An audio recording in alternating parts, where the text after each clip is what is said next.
(1965년 9월 9일인데요) 이 제임스 스탁데일이라고 하는 미국의 젊은 해군이 이 오카리나라고 하는 이 항공모함을 타고 베트남전에 이제 참여하게 됩니다. 그래서 오카리나 이 항공모함에 탑재된 이 전투기를 타고 이 명령하신 대로, 위에서 명령한 대로 이 베트남의 북부 지역을 이제 폭격하고 그리고 돌아오는 길인데, 안타깝게도 대공포에 맞아가지고 그 비행기가 추락하게 됩니다. 그래서 이 제임스 스탁데일이라고 하는 젊은 청년이 가까스로 비행기에서 탈출해서 이제 낙하산을 타고 이 길에 내리니까 베트공 수십 명이 달려와서 그를 포로로 잡아갔습니다. 이렇게 해서 1965년 9월 9일부터 이 제임스 스탁데일이라는 사람은 베트남에서 포로가 된 거죠. 그리고 월남전이 끝나서 이제 서로 포로 교환할 때 그때서 해방돼서 미국 본국에 돌아오게 됐습니다. 그 사람이 7년 6개월 동안 베트공항한테 포로로 잡혀서 살게 됐습니다.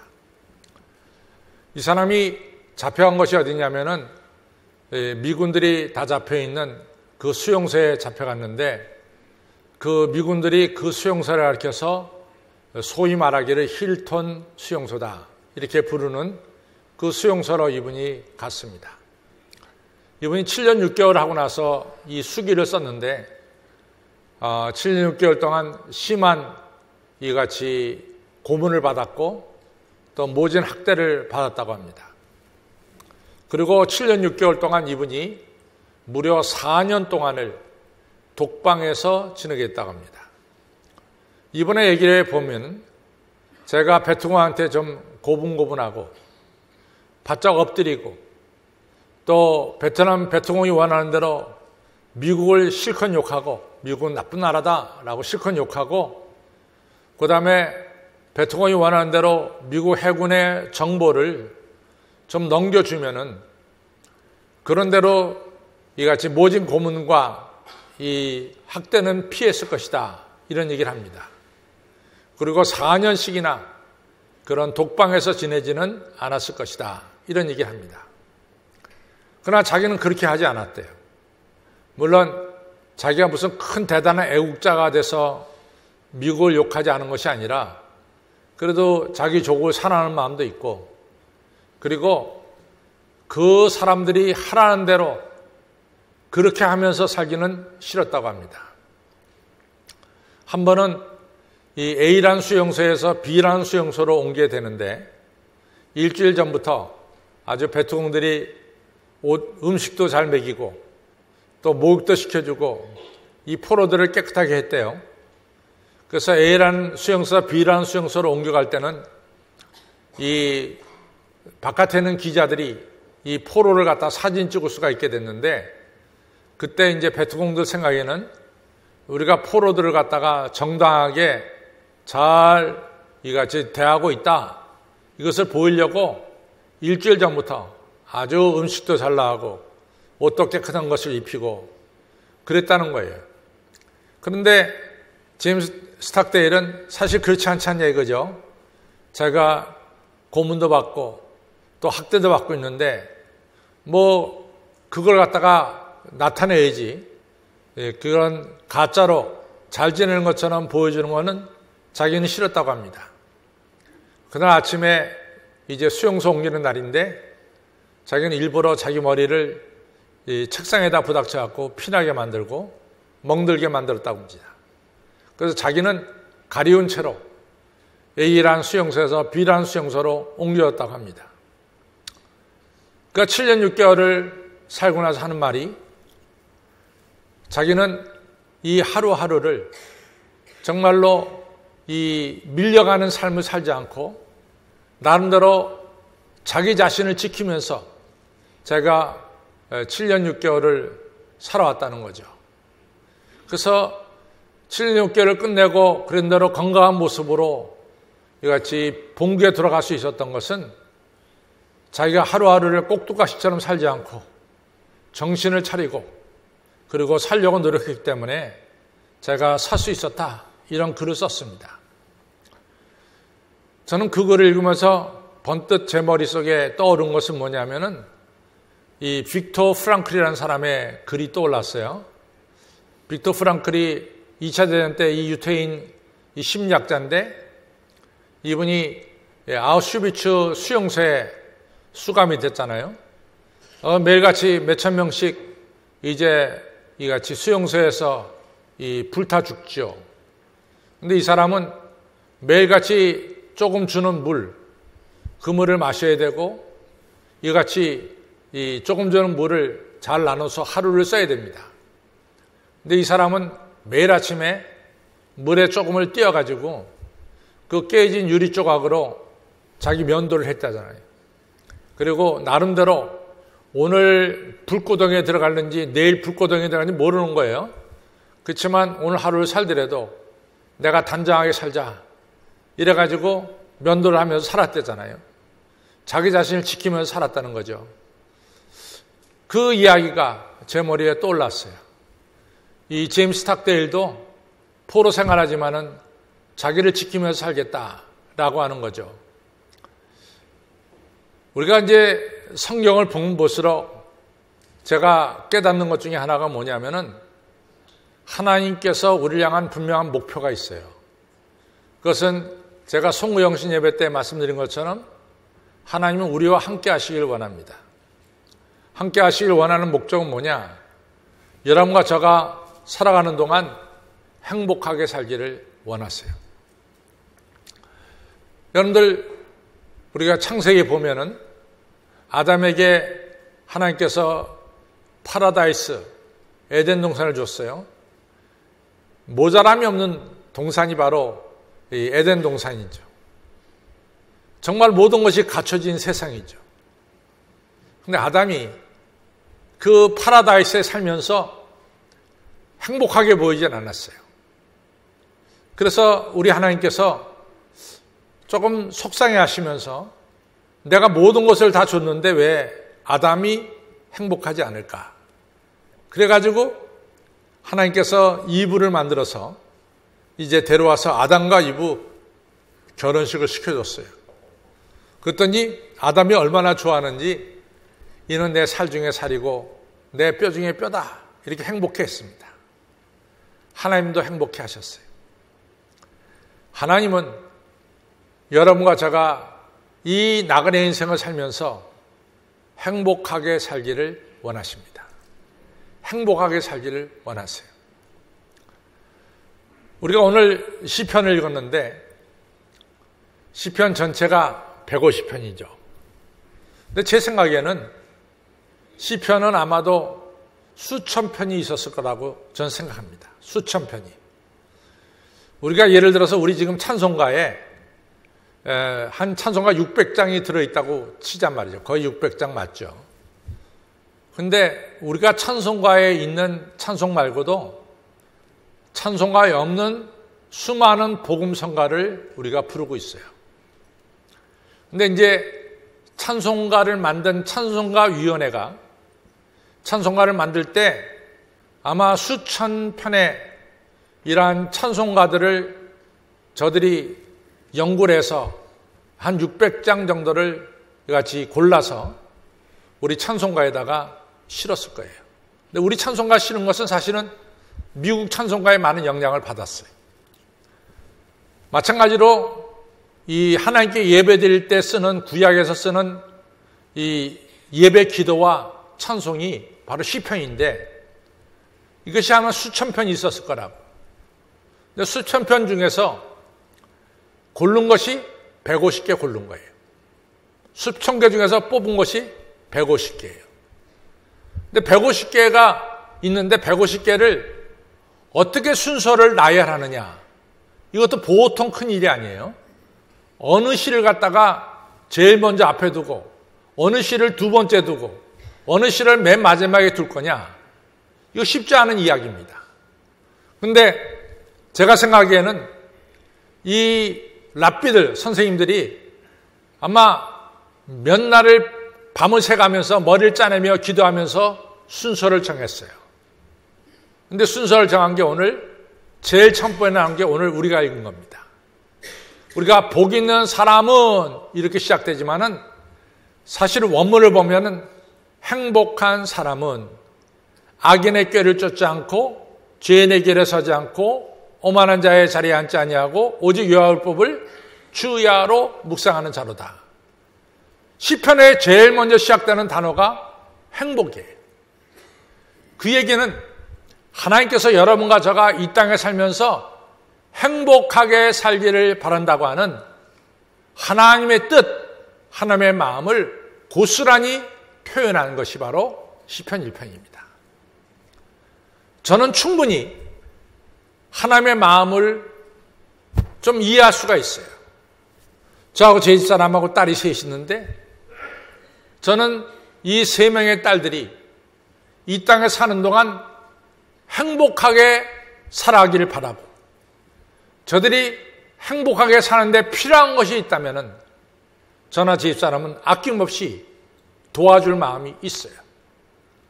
부모의 마음은 자기 자식들이 행복하게 사는 것 이상 더 귀한 게 없어요. 마찬가지로 하나님께서는 하나님이 손수 만드신 여러분과 저가 행복하게 살기를 바란다고요. 그러니까 2019년 하나님의 뜻은 뭡니까? 설교 제목대로 행복하게 사는 거예요. 그것이 하나님의 뜻입니다. 옆에 분에게 행복하게 삽시다 라고 얘기하는 것은 하나님의 뜻을 전달하는 거예요. 여러분들 예언자의 역할을 하는 거예요. 예언자는 하나님의 뜻을 전달하는 게 예언자거든요. 지금부터 예언자의 역할을 합니다. 옆에 분들에게 하나님의 뜻을 전달하시기 바랍니다. 행복하게 삽시다. 행복하게 삽시다. 행복하게 사는데 중요한 게 뭐냐? 악인의 꾀, 죄인의 길, 오만한 자의 자리에 앉지 않는 거예요. 악인이라고 하는 것은 하나님의 뜻을 대적하는 거예요. 구체적으로 뭐냐? 창세기 3장에 나와요. 하나님은 아담과 이브에게 에덴 동산 주면서 동산 중앙에 있는 선악을 알게 하는 실과는 먹지 말라 그랬어요. 하나님의 뜻이에요. 근데 악인은 이걸 딱 대적해. 먹어도 돼. 먹는 날에는 네가 죽지 않고 눈이 밝아져 선악을 구별하게 될 거야. 하나님의 뜻을 대적하는 거예요. 이게 악인입니다. 하나님의 뜻은 동산 중에 있는 실과는 먹으면 안 돼. 그런데 악인은 이 하나님의 뜻을 대적하는 거예요. 먹어도 돼. 하나님은 죽는다는데 죽지 않아. 이렇게 대적하게 만든 것이 바로 악인입니다. 죄인은 뭐냐? 우리가 누가복음 15장에 탕자가 아버지의 집을 떠난 거 있죠. 죄인은 잘못된 길로 들어선 사람을 죄인이라고 불러요. 히브리어는 헬라어는 하말티아라 그래요. 관역을 벗어났어. 잘못된 길로 들어선 사람이 죄인의 길이야. 오만한 자는 뭐냐? 하나님을 조롱하는 자예요. 하나님을 우롱하는 자입니다. 우리가 마태복음 26장에 보면은 베드로가 어디에 앉아 있었냐면은 바로 오만한 자들의 틈속에 앉아 있었어요. 예수를 가야바의 법정에 끌고 와서 예수님을 조롱하고 우롱하는 이러한 사람들 틈에 베드로가 거기 있었다고요. 그래서 베드로가 바로 그 자리에서 오만한 자의 자리에 앉아 있다가 예수님을 3번 모른다고 부인한 거예요. 그래서 오늘 성경은 우리에게 행복하게 사는 데에서 중요한 것은 선택이라는 거예요. 너희들이 악인의 또 죄인의 길, 오만한 자의 자리에 앉지 말아라. 거기 선택하지 말아라. 오직 여호와의 율법을 주야로 묵상하는 자리에 너희들이 선택해라. 이런 중요한 선택을 대해서 말씀하는 거예요. 여러분과 제가 오늘 하루를 살아가는데 적어도 70가지 이상을 선택한대잖아요. 첫째, 아침에 일어나서 여러분들이 무슨 음식을 먹을까 선택해야 돼요. 오늘 아침에 내가 1월 첫 주에 교회 가는데 어떤 옷을 입을까 선택을 해야 돼요. 또 교회 와서 내가 2층에 앉을까 3층에 앉을까 그것도 선택이에요. 우리가 하루에 평범하게도 우리가 선택하는 게 70가지랍니다. 그래서 사실은 우리에게 분별력을 달라고 기도하는 게 굉장히 중요해요. 여러분과 저는 2019년을 살면서 악인의 꾀를 선택할 수도 있고 죄인의 길을 걸어갈 수도 있고 오만한 자의 자리에 앉을 수도 있는 거예요. 이러한 선택이 있어요. 또 동시에 여러분과 저는 어떤 선택이 있느냐? 여호와 율법을 주야로 묵상하는 선택도 있습니다. 우리 예수님은 똑같이 우리와 같이 선택의 자리에 섰어요. 마태복음 4장에 보면은 40일 금식한 뒤에 사탄은 와서 예수님에게 돌이 떡이 되게 해라. 배고픈데 먹어라. 물질 만능주의로 가라. 이렇게 요청을 했죠. 또 성전 꼭대기에 세워놓고 뛰어내려라. 하나님이 내 발을 받쳐줄 거다. 사람이 너를 아주 귀하게 존경할 것이다. 그런 유혹도 왔죠. 세 번째, 성전 산 위에 올라 세우시고 이 사탄은 말하죠. 나에게 절해라. 이 세상을 다스릴 권세를 주겠다. 틀림없이 이 악인과 죄인과 오만한 자는 예수님에게 자기의 뜻대로 선택하라고 요청을 했어요. 근데 우리가 하는 대로 예수님의 선택은 뭐냐? 사람이 떡으로만 사는 것이 아니라 하나님의 입에서 나오는 말씀으로 산다. 주 너희 하나님을 시험하지 말아라. 오직 하나님 외에는 경배할 사람이 없느니라. 모든 시험을 이겨냈어요. 우리 예수님은 여호와 하나님 말씀 그 길로 선택을 했습니다. 그래서 마귀 시험을 이겼어요. 여러분, 2019년을 살아가면서 우리가 행복하게 사느냐 불행하게 사느냐는 우리의 선택에 달렸어요. 아주 간단하지만 여러분과 저는 선택해야 돼요. 악인의 꾀는 버려야 됩니다. 죄인의 길에 서면 안 되죠. 하나님을 조롱하는 자리에 그 사람들과 함께서는 안 됩니다. 여러분과 저는 여호와 율법을 묵상하는 대로 나가야 될 줄로 믿습니다. 저는 히브리서 11장 13절로부터 16절에 나오는 말씀을 무척 좋아하는데 그 말씀이 뭐냐면 우리의 선배들이 나온 바 본향으로 얼마든지 돌아갈 수 있었지만 우리 믿음의 선배들은 나온 바 본향으로 돌아가지 않고 더 나은 본향을 사모하며 그 길로 갔다. 하나님은 더 나은 본향을 사모하면서 선택하며 간 그 사람들의 하나님이라 일컬음을 조금도 부끄러워하지 아니하시고 바로 그 사람들을 위해서 아주 귀한 성을 예비하셨느니라. 이것이 히브리서 11장 13절로부터 16절에 나오는 말씀이에요. 만약에 나온 바 그 본향으로 돌아갔다면 오늘의 아브라함은 없어요. 오늘의 모세는 없어요. 더 나은 본향으로 나갔기 때문에 오늘의 아브라함이 있는 것이고 오늘의 모세가 있는 것입니다.